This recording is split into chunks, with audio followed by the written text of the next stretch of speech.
Antes de irmos para o vídeo, não se esqueça de se inscrever no canal e ativar as notificações.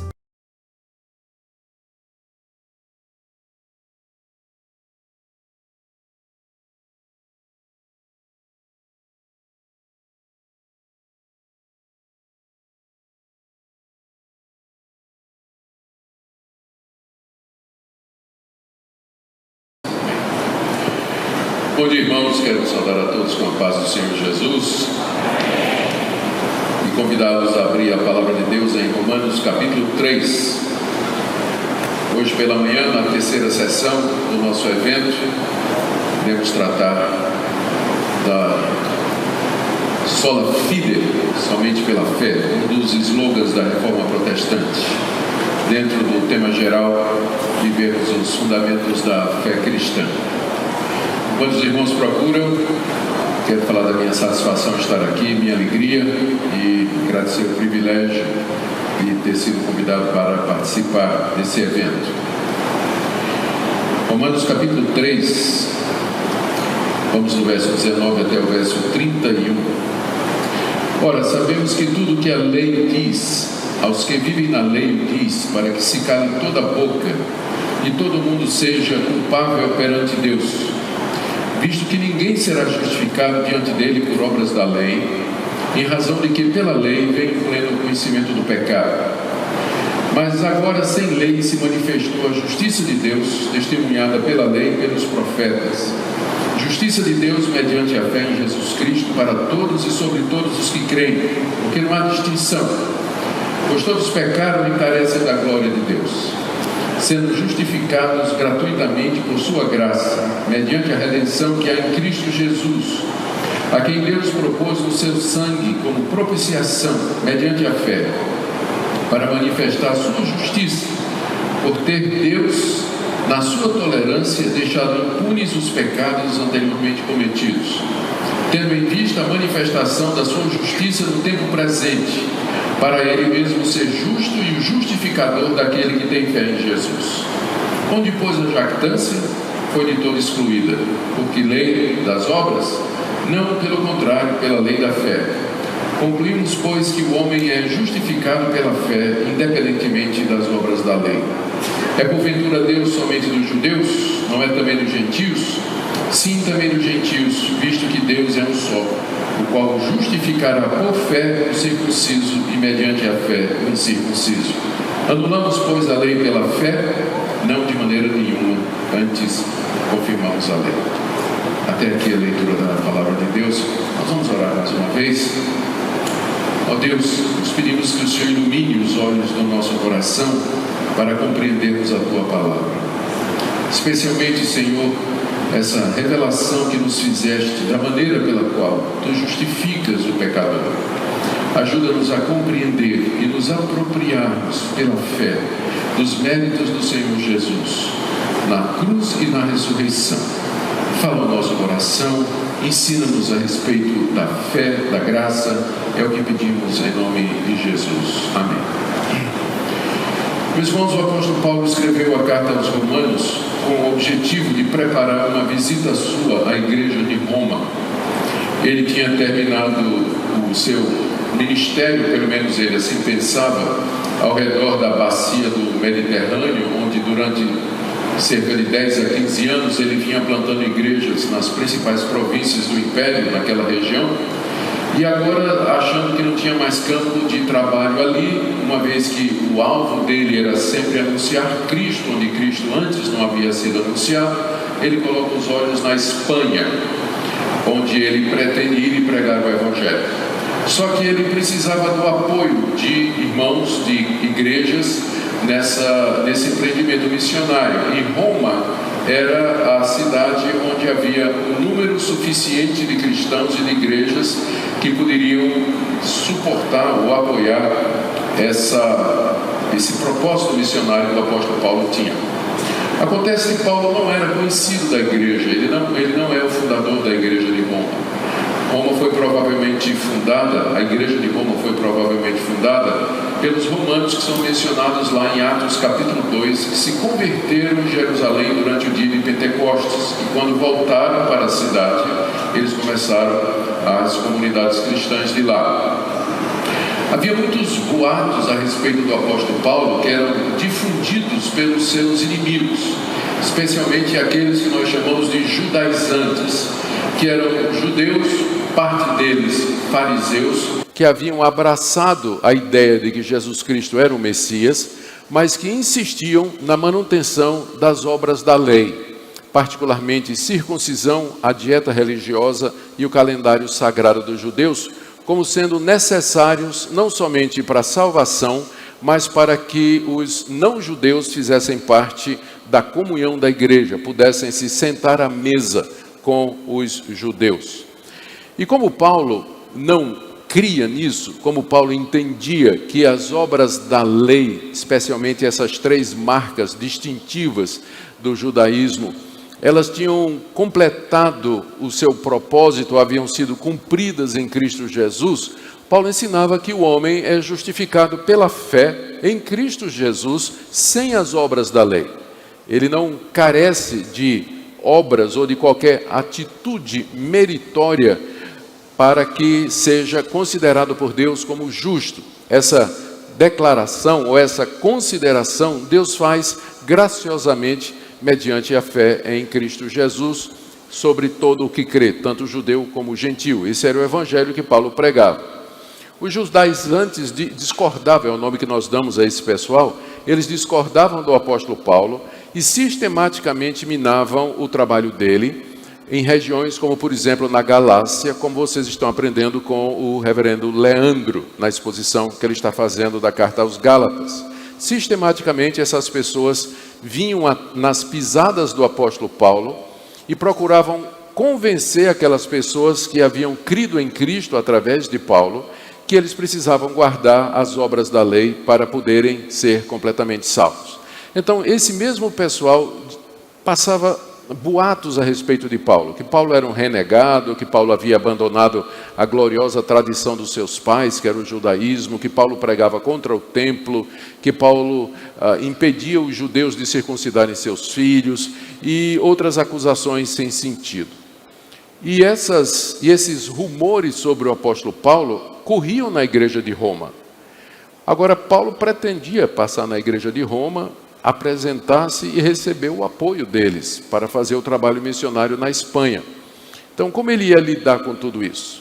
Então, ele escreve essa carta, a carta destinada à igreja de Roma, com o objetivo de apresentar os seus planos e o evangelho que ele prega e já responder algumas das questões que ele sabe que vai encontrar lá. Questões relacionadas com o judaísmo, as obras da lei, a justificação em Cristo Jesus e a salvação pela graça. A carta é muito simples na sua divisão. Paulo começa falando da perdição tanto dos gentios como dos judeus, nos capítulos 1, 2 e 3, encerrando em meados aqui do capítulo 3, com aquele versículo bem conhecido, porque todos pecaram e carecem da glória de Deus.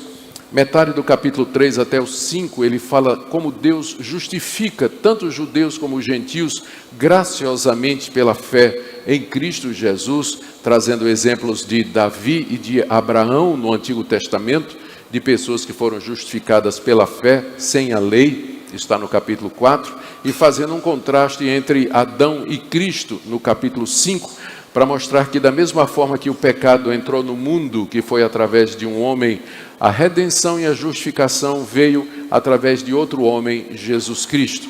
Do capítulo 6 até o 8, Paulo fala da vida de santidade daqueles que foram justificados, como é que eles podem ser livres do pecado, da lei e viver uma vida no Espírito.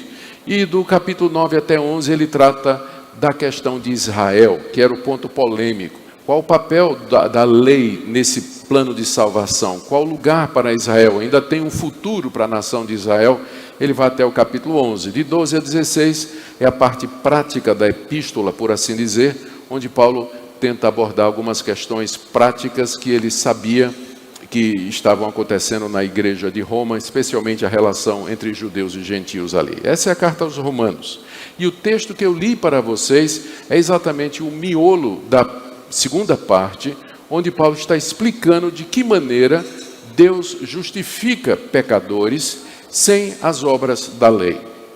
E com isso ele vai dizer qual é o propósito da lei, por que é que a lei foi dada, e ele então, em contraste, ou jogando em relevo essa questão, ele vai falar de como pela fé nós recebemos a justiça de Deus, que é necessária para que nós possamos entrar no reino dos céus. Do verso 19 a 20, Paulo explica por que é que a lei foi dada, e do verso 21 até 31, ele fala da justificação pela fé. Vamos começar então o propósito da lei do verso 19 a 20. Sabemos que tudo que a lei diz, aos que vivem na lei o diz, para que se cale toda a boca e todo mundo seja culpável perante Deus, visto que ninguém será justificado diante dele por obras da lei, em razão de que pela lei vem o pleno conhecimento do pecado. Paulo aqui nos coloca a razão de ser da lei de Deus. Se o homem, se a pessoa não se justifica diante de Deus, fazendo atos de obediência às leis de Deus, por que é que Deus deu os 10 mandamentos e toda aquela lei cerimonial aos judeus? Qual foi o propósito da lei? Se ela não salva, se não é por ela que nós somos salvos, por que todas aquelas exigências, por que todas aquelas demandas? Paulo dá 3 explicações aqui. A primeira delas é que a lei foi dada para calar a boca de todo mundo. O verso 19, tudo que a lei diz aos que vivem na lei o diz, para que se cale toda a boca. Quando ele fala lei, nós temos que prestar atenção, porque Paulo usa a palavra lei em vários sentidos, tanto aqui na carta aos Romanos, como na carta aos Gálatas, como na sua literatura. E aqui o significado é a legislação mosaica, toda a lei mosaica, mas especialmente os mandamentos que a gente chama a lei moral de Deus, que está resumida naqueles 10 que Deus deu a Moisés lá no alto do Monte Sinai. Os 10 mandamentos. Parece que é o que Paulo tem em mente aqui. Os 10 mandamentos eram parte integrante da legislação mosaica. Paulo diz que tudo que a lei diz, ou seja, tudo que ela pede, tudo que ela determina, aos que vivem debaixo da lei, aos que vivem na lei, ela o diz. E com isso ele está se referindo a toda a humanidade, porque ele já mostrou nos capítulos 1, 2 e 3, que a lei de Deus vale não somente para os judeus, mas vale também para os gentios. Os judeus receberam escrita, mas os gentios receberam escrita na consciência e no coração. Então, toda pessoa que vem a esse mundo já nasce debaixo da lei de Deus, já nasce debaixo das demandas, das normas, das regras da lei de Deus.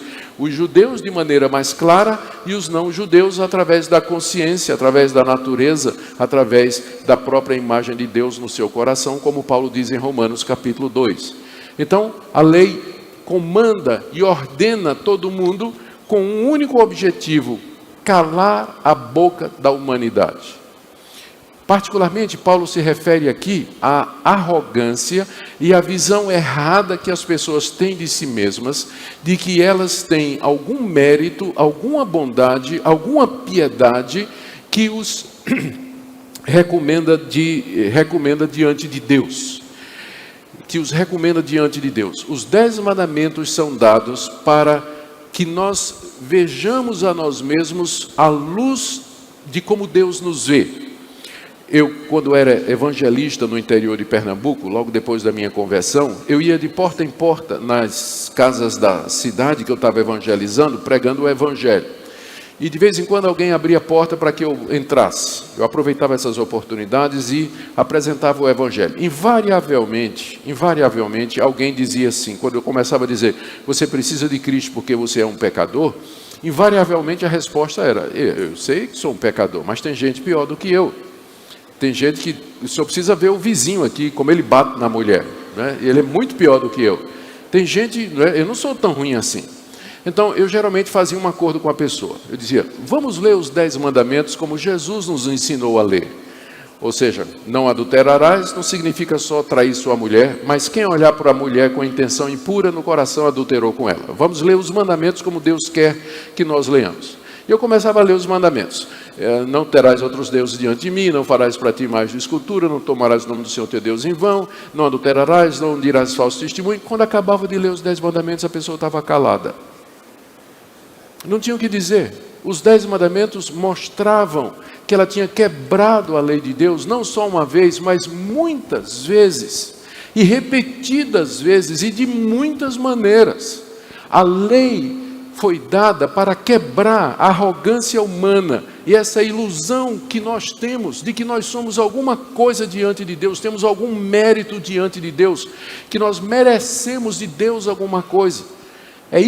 Essa é a razão pela qual Deus deu a lei à nação de Israel, para calar a boca do judeu, para calar sua boca, para você não poder dizer diante de Deus, eu mereço, o Senhor não pode fazer isso comigo, o Senhor está sendo injusto, tem gente pior do que eu, não sei porque que isso está acontecendo comigo. Então a lei foi dada para isso, não para salvar você, mas para colocar você no seu devido lugar. Foi por isso que a lei foi dada. Segunda razão, final do verso 19. Para que todo mundo seja culpável diante de Deus. Para que todo mundo seja culpável diante de Deus. Onde não tem lei, também não tem pecado e, portanto, não tem culpa. A lei de Deus foi dada para tornar a humanidade toda culpável, para que Deus possa dizer por que é que Ele vai lhe culpar. Para que Deus possa dizer assim, eis a razão pela qual você vai para o inferno. Porque você quebrou esses mandamentos aqui.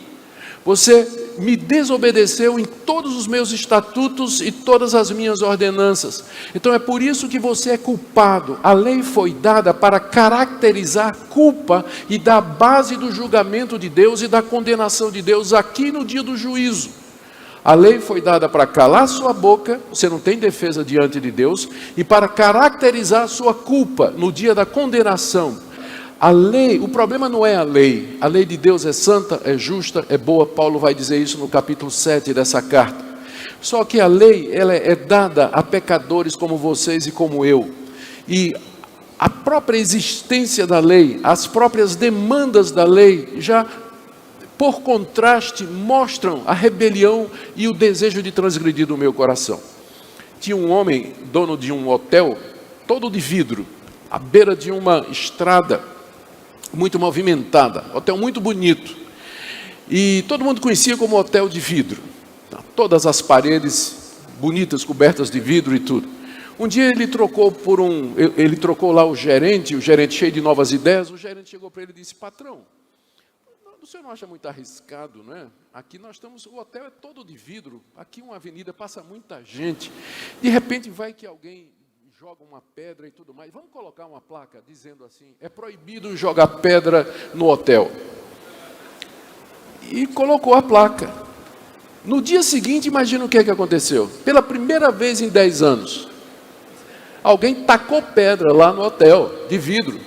A placa provocou, produziu, estimulou o desejo de transgredir, igual a freira que disse na igreja católica, na escola católica, lá para os menininhos de 9 a 10 anos, não leu o livro de Cantares.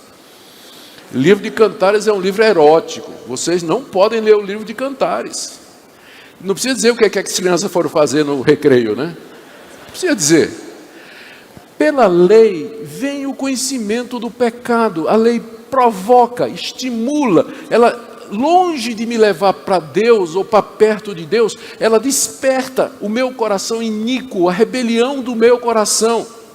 Então é evidente que nunca alguém vai poder se justificar diante de Deus por atos de obediência, atos de misericórdia, atos de moralidade, sacrifícios litúrgicos, promessa, campanha, guardar os mandamentos, viver em santidade. Não, nunca haverá uma situação em que alguém possa fazer isso, porque todos estão debaixo da lei. A lei cala a boca de todo mundo, culpa todo mundo e traz o pleno conhecimento do pecado.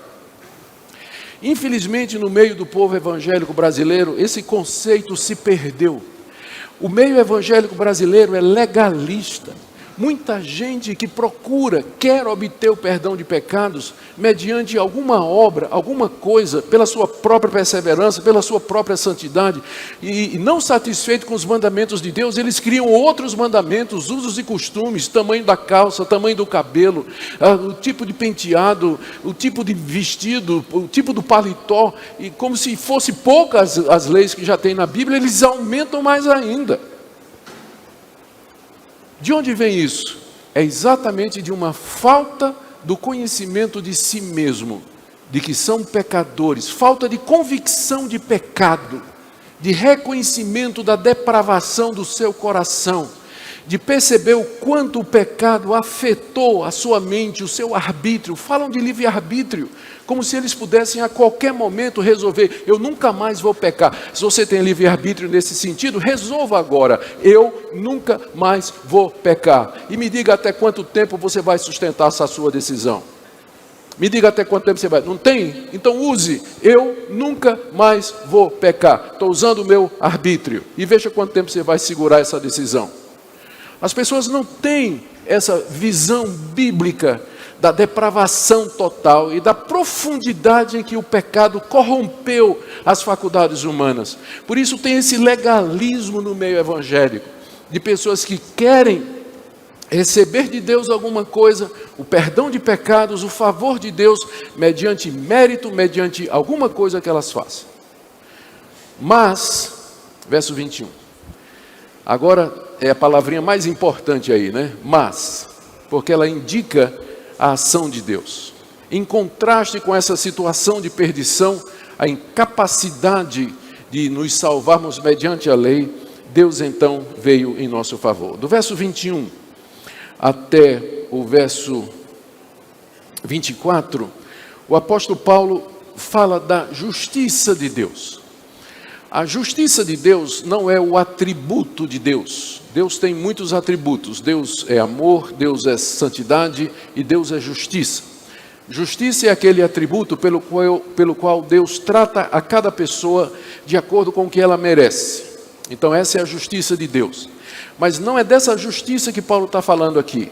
Quando ele fala da justiça de Deus que se manifestou no Evangelho, ele está falando da maneira pela qual Deus justifica pecadores, uma vez que eles não podem se justificar diante de Deus através da lei, porque a lei cala a boca, a lei condena e a lei traz o conhecimento do pecado.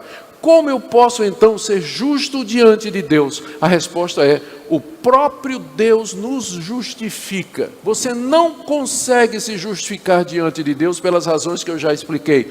Então, o próprio Deus justifica você. Ele vem e lhe concede a justiça plena e perfeita de Cristo Jesus, a tal ponto de que não há mais nenhuma condenação para aqueles que foram justificados por Deus mediante a fé em Cristo Jesus. Esse é o ponto aqui do apóstolo Paulo. Veja o que ele fala a respeito da justiça de Deus, do verso 21 até o verso 24. Primeiro, ele diz: mas agora, sem lei, se manifestou a justiça de Deus. Então, primeira coisa, Paulo está dizendo que agora era o tempo da vida de Paulo. O agora aqui se refere à vinda de Cristo, à sua encarnação, à sua morte na cruz e na sua ressurreição. É o agora escatológico, é o agora que é o cumprimento das promessas dos videntes de Israel do Antigo Testamento. É o momento em que aquilo que os profetas anteciparam agora acontece. Esse é o agora que Paulo está falando. Mas agora, com a vinda do Senhor Jesus, com a sua morte e a sua ressurreição. Segunda coisa, sem lei, ou seja, sem qualquer obrigação exigida por Deus, sem qualquer demanda feita por Deus, se manifestou a justiça de Deus, ou Deus tornou claro de que maneira Ele pretende justificar pecadores. Deus manifestou com a vinda de Cristo a maneira pela qual Ele justifica pecadores, tanto judeus e como gentios. E essa manifestação, Paulo começa dizendo, é sem lei, ou seja, Deus justifica pecadores sem demandar deles que cumpram qualquer coisa da sua lei. Na verdade, Deus vai demandar isso do representante deles, que é Jesus Cristo. E Cristo fez isso de maneira perfeita. Sem lei se manifestou a justiça de Deus. É a primeira coisa. Deus justifica pecadores sem exigir absolutamente nada da parte deles que não seja cumprido pelo seu representante Jesus Cristo. Segunda coisa, que essa justiça de Deus, ou a maneira pela qual Deus justifica, final do verso 21, foi testemunhada pela lei e pelos profetas. Mesmo que Deus não exija o cumprimento da lei para que nós sejamos justificados, contudo, não só a lei, mas como os próprios profetas testemunharam que era dessa maneira que Deus ia salvar.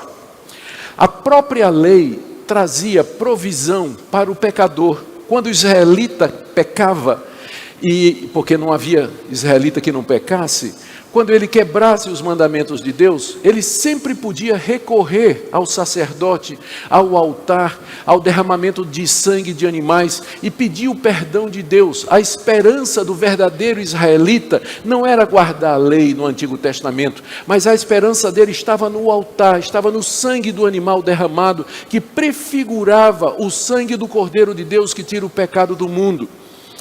A lei apontava para a justiça de Deus mediante a fé pelo sangue do seu Filho. E os profetas anunciaram a mesma coisa. Vários dos profetas dizendo o tempo todo, o que é que vocês, de que maneira vocês podem se reconciliar comigo? De que maneira vocês podem chegar até mim? Veja, por exemplo, o profeta Isaías no capítulo 1, e veja como ele diz no capítulo 53, ele fala a respeito do servo do Senhor, pendurado na cruz, derramando seu sangue precioso, sofrendo em nosso lugar. Ele levou sobre si as nossas transgressões, o castigo que era sobre nós estava sobre ele, e pelas suas pisaduras nós somos sarados. O profeta Isaías parece que estava aos pés da cruz, vendo Cristo agonizar e morrer pelo povo de Deus. A lei e os profetas testemunharam que Deus justifica o pecador sem as obras da lei, mediante o sacrifício do seu Filho Jesus Cristo. É a segunda coisa que Paulo diz aqui. A justiça de Deus se manifestou, primeiro, sem lei, ou seja, Deus não requer absolutamente nada do pecador para que ele seja justificado. Segundo, essa justiça, ela já foi anunciada no Antigo Testamento, na lei e nos profetas. Isso não é uma invenção do apóstolo Paulo, não é alguma coisa que ele tirou da cartola ou tirou da manga. Terceira coisa, que essa justiça de Deus, ela é dada mediante a fé. Veja o verso 22. Verso 22. Com licença, servidos.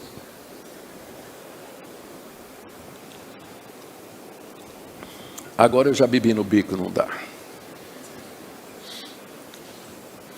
Verso 22. Justiça de Deus mediante a fé em Jesus Cristo. Porque a pergunta é, eu não posso me justificar diante de Deus.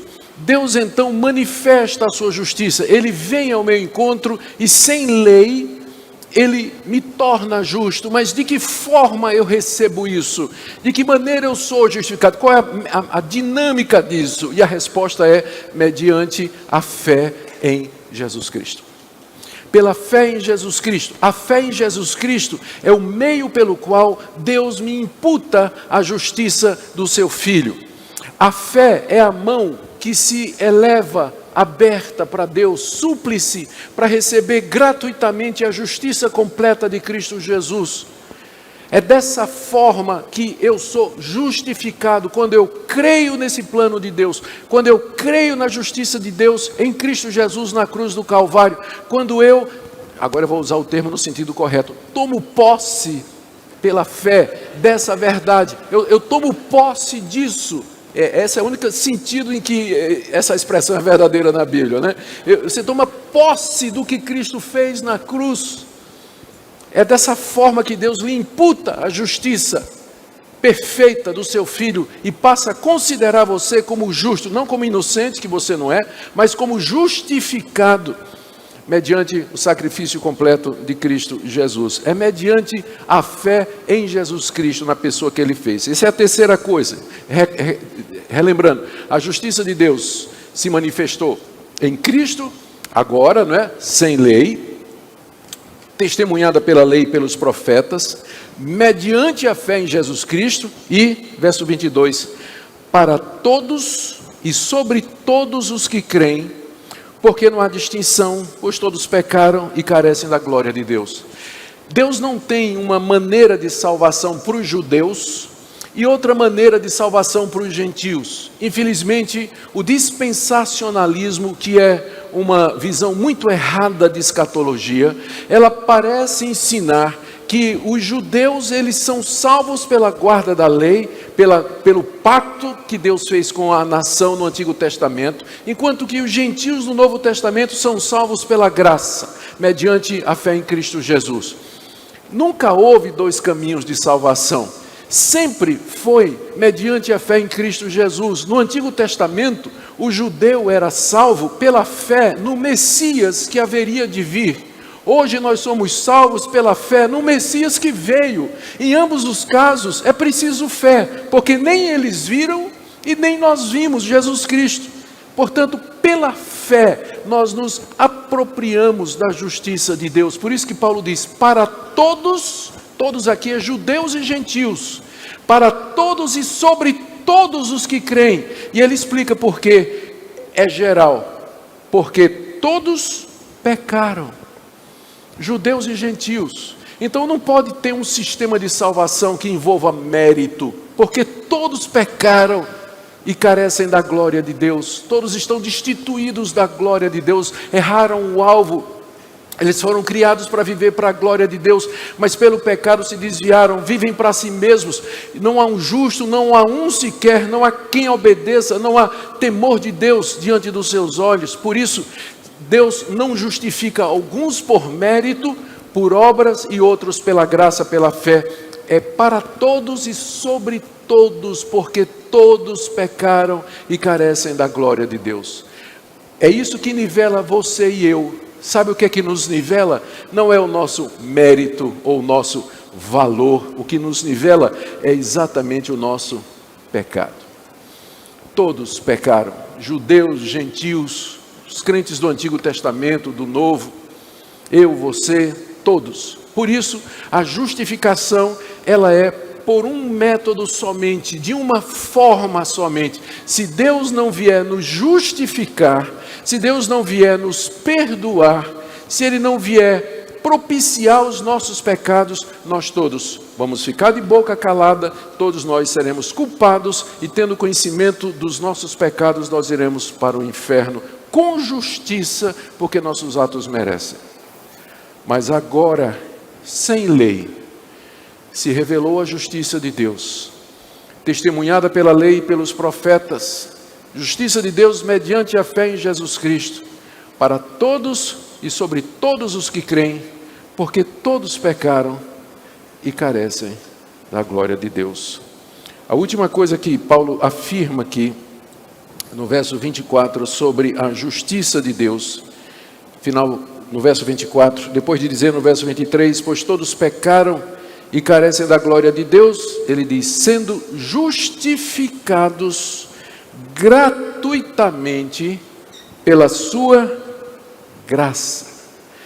Justificados gratuitamente por sua graça. Justificação, repetindo, é aquele ato pelo qual Deus considera o pecador justo. Ele considera o pecador como justo. Deus faz isso sem lei. Paulo diz aqui que nós somos justificados gratuitamente. Ou seja, o que é que você tem que dar a Deus? Ou o que é que você precisa fazer para que Deus lhe justifique? A resposta é nada. É isso que a palavra graça significa. E para que não fique dúvida, Paulo diz, justificados gratuitamente pela sua graça. Parece uma repetição desnecessária, né? Mas Paulo está enfatizando isso, que a justificação, ela é pela graça de Deus. Por que é a graça de Deus?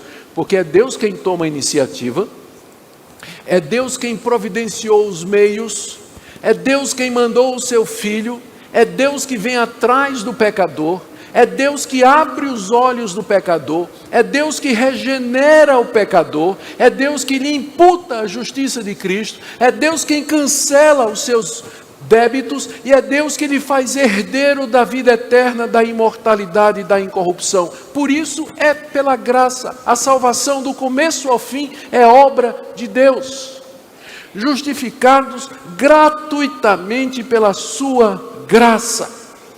Então, essa é a maneira pela qual Deus justifica pecadores, pela fé em Cristo Jesus, e não por mérito. E note que Paulo aqui não considera a fé como meritória. A fé, como eu disse, é a mão súplice que se levanta para receber a graça de Deus, mas não consiste em qualquer mérito humano, A própria fé, como em Efésios capítulo 2 diz, é dom de Deus, pela graça sois salvos mediante a fé, e isso não vem de vós, é dom de Deus, justificados então pela sua graça. Agora, vamos para a terceira parte do que Paulo está querendo dizer. Primeiro nós já vimos por que Deus deu a lei. A lei foi dada para calar sua boca, para lhe tornar culpável, lhe dar conhecimento do pecado, e por que você merece a condenação. Depois nós vimos como Deus gratuitamente justifica o pecador mediante a fé em Cristo Jesus. Isso é para todos e sobre todos, uma vez que todos pecaram e carecem da glória de Deus. Mas aí vem a pergunta, como é que Deus pode fazer isso sendo um Deus justo? Como é que Deus pode justificar pecadores? Todos nós ficamos indignados quando a gente vê algum juiz fazer um julgamento injusto, ou dar uma sentença que não é correta, inocentando o culpado ou apenando uma pessoa inocente. Há um senso de justiça em nós ficamos indignados com isso. Deus sendo justo, como é que Ele pode justificar pecadores? Não está errado isso. Deus dizer que você agora é justo, quando Deus sabe as imoralidades, os pensamentos impuros, a desobediência, a raiva, a mágoa, a inveja, a maledicência, a língua comprida. E como é que Deus vai dizer que você é justo? É o que Paulo vai explicar em seguida. De que maneira Deus pode continuar a ser justo e justificar pecadores. Final do verso 24, ele diz... Eu vou ler o verso 24 todo. Sendo justificados gratuitamente por sua graça, mediante, o mediante aqui introduz o meio, né? Através ou por meio da redenção que há em Cristo Jesus. O meio pelo qual Deus pode justificar pecadores gratuitamente por sua graça, sem as obras da lei, é a redenção que há em Cristo Jesus. Essa palavra redenção era uma palavra que era muito usada naquela época, no sentido de redimir ou resgatar um escravo. Você podia ir a uma praça, onde geralmente tinha o comércio de escravos, e ali você remia ou redimia um escravo pagando o preço dele. Depois você podia dar a liberdade dele se você quisesse. Esse termo às vezes é usado no Novo Testamento e traduzido na Septuaginta, a tradução grega do Antigo Testamento, para se referir ao que Deus fez com a nação de Israel. Deus redimiu a nação de Israel, tirando-a do cativeiro, através de sinais e prodígios, e dando o status de uma nação livre sob Deus, orientada através da lei de Deus. Em Cristo Jesus, a redenção, a livramento, a libertação do poder e da culpa do pecado. Essa é a maneira pela qual Deus pode justificar pecadores, porque a redenção deles, o pagamento dos pecados deles, foi feito pelo seu Filho Jesus, que é o tópico do verso seguinte: a quem Deus propôs no seu sangue como propiciação pela fé. A chave está aqui nessa palavra propiciação. O que Paulo está dizendo? Deus justifica gratuitamente pela sua graça, através da redenção que há em Cristo Jesus. Essa redenção consiste no pagamento dos pecados pelo sangue de Cristo. A palavra que Paulo usa aqui, que eu disse que é importante, é a palavra propiciação. Está vendo aí, no início do verso 25? A quem Deus propôs no seu sangue como propiciação. Mais uma vez, de quem foi a iniciativa? De Deus. Deus propôs. Foi Deus que veio. E Ele trouxe essa proposta, essa oferta. Ele trouxe esse caminho de justificação. Esse caminho é baseado na propiciação que há no sangue de Jesus. Propiciação é a tradução da palavra hilasterion, que é o termo que é usado para se referir, é o termo traduzido como propiciatório, que é o termo que se usa para referir a tampa da arca. Quando Deus mandou que Deus fizesse o tabernáculo, lá no Antigo Testamento, através de Moisés, Ele deu as dimensões de uma arca de madeira de acácia, que tinha que ser coberta de ouro, e que deveria ter uma tampa, onde 2 anjos se tocavam nas extremidades da asa, e essa tampa era chamada de propiciatório. Dentro da arca estavam guardados os 10 mandamentos. E essa arca, ela ficava armazenada dentro do Santo dos Santos, que era o local mais interior e mais sagrado do tabernáculo e mais tarde do templo. Só o sumo sacerdote podia entrar naquele lugar uma vez por ano, no dia da expiação, levando o sangue de um animal que era derramado, aspergido sobre a tampa da arca, e Deus se tornava propício à nação de Israel. Deus perdoava os pecados da nação e Ele se reconciliava com a nação. Por isso o nome daquele dia era o dia da propiciação, e o nome da tampa onde o sangue era derramado era propiciatório. Era ali que Deus se propiciava, que Deus aceitava os sacrifícios por conta dos pecados de Israel, que Deus satisfazia a sua justiça e Deus perdoava o povo. É o mesmo termo que Paulo está usando aqui para Jesus Cristo. Ele está dizendo que Deus propôs Jesus Cristo como propiciatório, ou seja, aquela tampa, aquele ritual do Antigo Testamento era um tipo, era um símbolo, era uma figura do que Cristo fez na cruz. Na cruz do Calvário, Ele derramou seu sangue precioso como propiciação pelos nossos pecados, e esse sangue cobriu a lei. Cobriu a lei. No Antigo Testamento, quando o sangue era derramado na tampa, o que estava dentro da arca? A lei que nos condena, mas o sangue cobria aquilo. Agora também, o sangue de Cristo da cruz cobre a lei, de maneira que a lei não pode mais me condenar, ela não pode mais me mandar para o inferno, ela não pode mais me colocar na situação de condenado eternamente ao sofrimento eterno.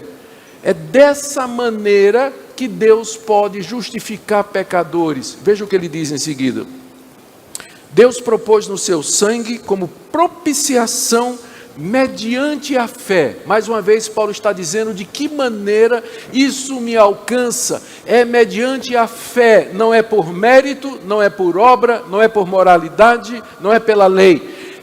Eu tomo posse disso pela graça de Deus. A propiciação mediante a fé. Agora veja, verso 25. Para manifestar a sua justiça, por ter Deus, na sua tolerância, deixado impunes os pecados anteriormente cometidos, tendo em vista a manifestação da sua justiça no tempo presente, para Ele mesmo ser justo e justificador daquele que tem fé em Jesus. Deus é justo, Ele continua justo, em todo esse processo, Ele não cometeu injustiça nenhuma, considerando você como justo, e Ele é justificador daquele que tem fé em Jesus Cristo. Note que no final do verso 25, Paulo diz assim, que dessa forma Deus manifestou a sua justiça. A justiça aqui já é o atributo de Deus. Deus manifestou que Ele é justo, porque alguém poderia dizer, como é que Deus suportou os pecados da humanidade? Porque desde a criação do mundo e a queda, até a vinda do sacrifício, milhares de anos se passaram. Geração após geração de pecadores se multiplicou pela terra. Gente desobedecendo a Deus, quebrando os 10 mandamentos, praticando idolatria. Pensa nos amorreus, nos filisteus, nos cananeus, nos jebuseus. Todas aquelas nações ímpias de Canaã, nos egípcios, nos mesopotâmios, nos assírios. Por que Deus não destruiu aquele pessoal? A resposta é que Deus deixou impune os pecados anteriormente cometidos. Agora entenda bem isso aqui. Isso não quer dizer que Deus simplesmente fez vista grossa e Deus não levou em conta o pecado dos gentios. O que quer dizer é que Deus, porque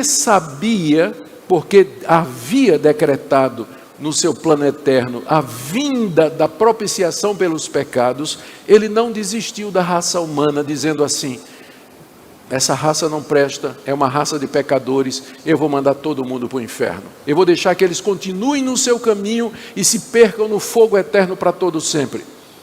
Não. Em vez de Deus fazer isso, Ele agora manifestou a sua justiça em Cristo Jesus. É isso que a passagem quer dizer. Ele deixou impunes os pecados anteriormente cometidos, no sentido de que Ele não desistiu da raça humana, mas Ele manda o seu Filho para que Ele seja justo, castigando. Aqui em que sentido Deus é justo? Porque os pecados, eles foram lançados em Cristo Jesus, e dessa forma o pecado foi castigado em Cristo Jesus.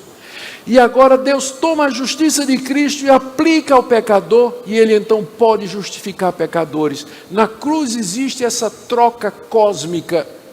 A justiça de Deus é satisfeita, os pecados são castigados. Eis o Cordeiro de Deus que tira o pecado do mundo. E a justiça de Cristo é aplicada ao seu povo, os que creem nele como Senhor e Salvador. E dessa forma Deus permanece justo, o pecado foi castigado, recebeu a devida condenação, e os que creem em Jesus Cristo podem receber perdão, serem justificados e receber a vida eterna. Essa é a doutrina da justificação pela fé em Cristo Jesus. Essa foi a doutrina fundamental da Reforma Protestante. Não foi inventada pelos protestantes, não foi inventada por Calvino, Lutero ou qualquer outro, mas eles simplesmente redescobriram que era dessa maneira que Deus justificava pecadores. Eu digo redescobriram porque durante a Idade Média essa doutrina se perdeu, ela foi acrescentada, ela foi mutilada, ela foi aleijada, ela foi editada. Entrou a participação do homem, a mediação de Maria e dos santos, o papel da Igreja Católica com os seus sacramentos, de forma que no final, na época da Reforma, o que havia era uma doutrina de salvação pelas obras, pela lei, pelo mérito, pelo sacramentalismo, pela igreja, pela liturgia, pela religião.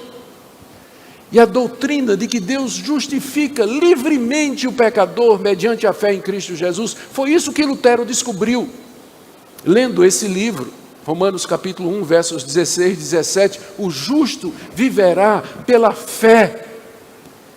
E foi isso que começou a Reforma Protestante, e é isso que tem que ser redescoberto na igreja brasileira, no meio de tanto legalismo, no meio de tantos usos e costumes, de tantas práticas que as pessoas acrescentam à obra completa e perfeita de Cristo Jesus.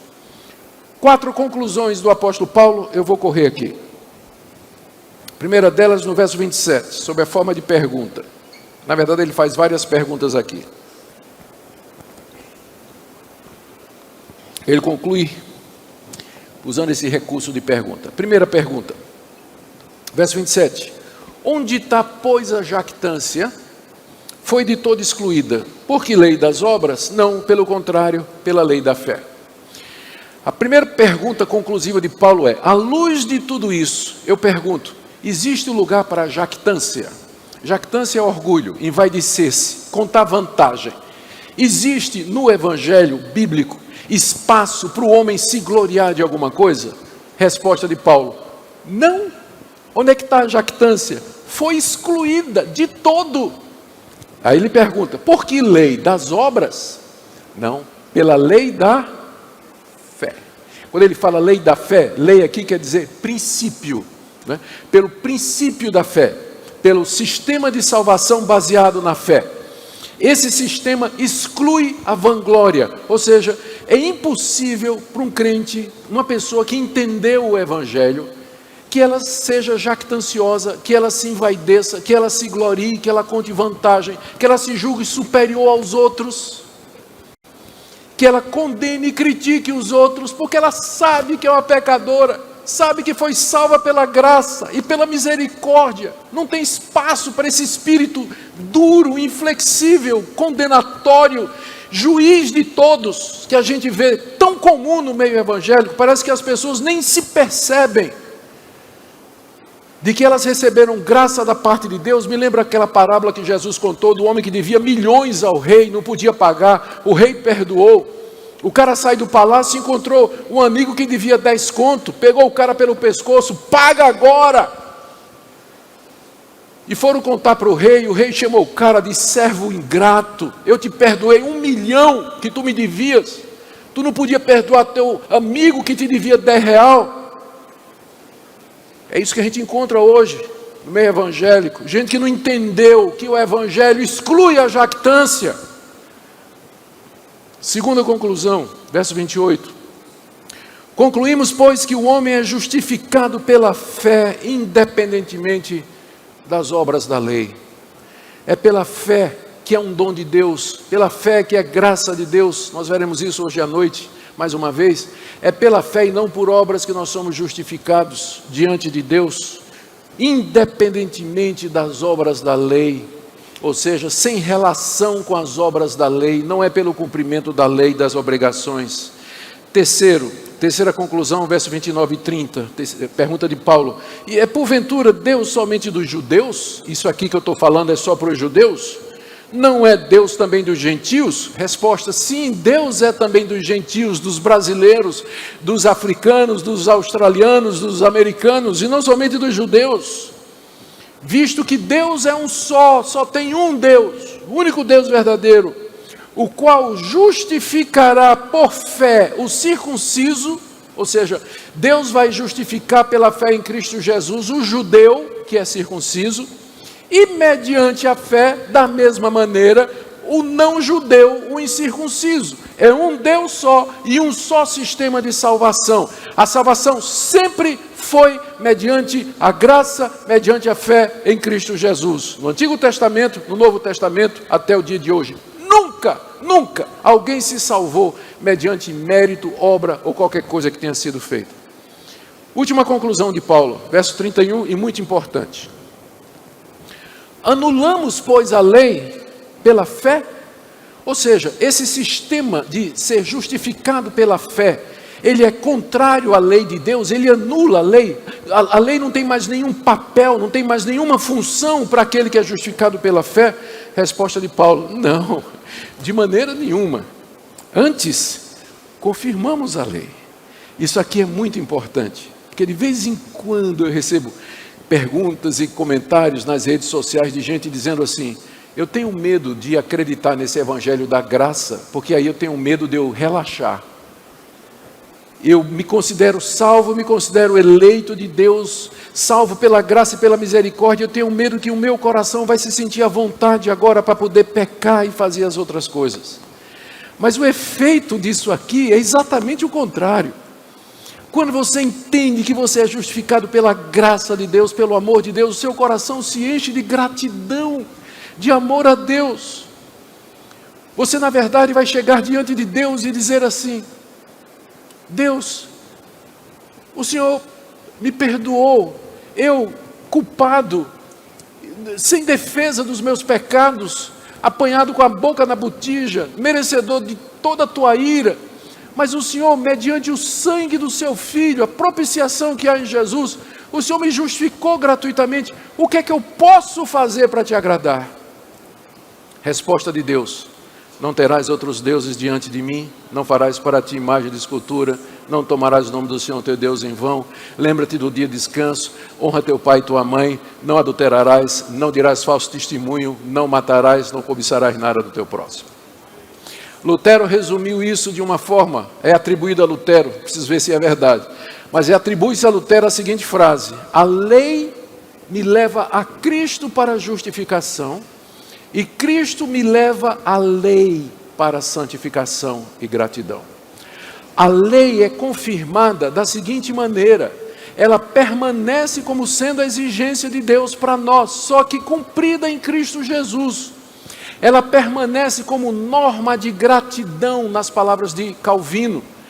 Como é que você vai agradar esse Deus que lhe justificou gratuitamente, esse Deus que lhe perdoou? O que é que você vai fazer? Que escolhas você vai tomar? A resposta está na lei de Deus. Faça essas coisas e Deus vai se agradar de você. Não para que você seja salvo, mas porque você já está salvo. É expressão da gratidão que você tem a Deus por tudo que Ele fez. A lei sempre vai permanecer, porque ela sempre vai ser aquele remédio para me lembrar que eu preciso de Cristo. Quando eu me esqueço de Cristo, que eu me torno afoito e quero andar pela minha própria força, a lei vem. E aí eu reconheço o meu lugar, minha boca se cala e digo: eu preciso de Cristo, eu preciso da propiciação que há no sangue precioso do Senhor Jesus. Queridos, eu não sei quantos de vocês aqui nessa manhã já entenderam plenamente o Evangelho da graça de Deus. Esse é o Evangelho que o Brasil precisa ouvir, mais do que qualquer outra coisa.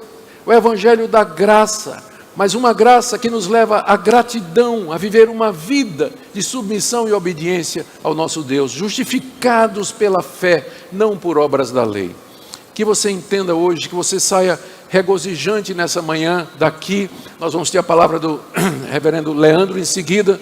Tenho certeza que vai na mesma linha que ele está expondo Gálatas. Gálatas e Romanos dizem a mesma coisa, não é? Então, vocês vão sair daqui com dose dupla da graça de Deus e da misericórdia de Deus. Assim nós esperamos. Oremos.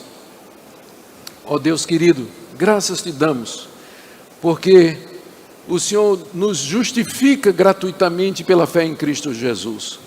Graças te damos que, independentemente das obras da lei, o Senhor nos torna seus, perdoando os nossos pecados pelo sangue precioso de Jesus. Se há alguém aqui que ainda não entendeu a tua graça, abre os seus olhos nesta manhã. É o que nós pedimos em nome de Jesus. Amém. Obrigado, irmãos. Deus os abençoe.